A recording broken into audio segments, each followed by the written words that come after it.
Bonjour et bienvenue pour cette nouvelle chronique Transformez-vous sur le thème « Investir du temps pour ensuite en gagner ». Avez-vous déjà tenté de tirer sur des fans de carottes ou sur des têtes de poireaux pour qu'elles poussent plus vite? En jardinier amateur ou avisé, vous savez que ça ne servirait à rien. Rien d'autre qu'à risquer de déraciner une jeune pousse trop tôt.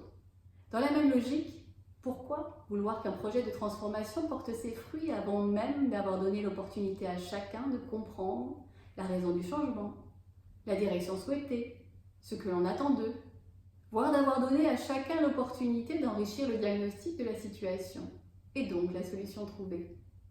En jardinier expérimenté, le leader avisé sait prendre le temps de placer les bonnes conditions pour qu'émerge la confiance, l'intelligence collective nécessaire à ce que la récolte soit bonne, de qualité. Du soleil, la vision, de l'eau, le lien, une terre fertile, le cadre, et un binage régulier, l'autorité qui fait respecter ce cadre. Voici quelques clés pour vous aider à essayer vous aussi. Première clé, établir une vision partagée.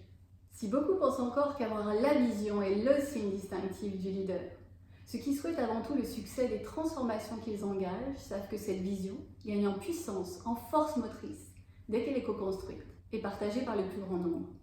Les leaders collectifs n'hésitent pas à solliciter les avis autour d'eux, y compris et peut-être même surtout ceux qui divergent. Mais leur cap est clair, ils n'ont pas d'idées préconçues. Ils accordent suffisamment de temps pour que les équipes puissent élaborer la vision avec eux, la challenger, l'enrichir, afin qu'elles s'y reconnaissent pleinement et s'engagent à la porter et à la mettre en œuvre au quotidien, vers le succès collectif. Deuxième clé, nourrir les relations. La confiance met du temps à se construire, et elle se détruit en moins de temps qu'il ne faut pour le dire. Tout leader en a fait malheureusement un jour l'expérience.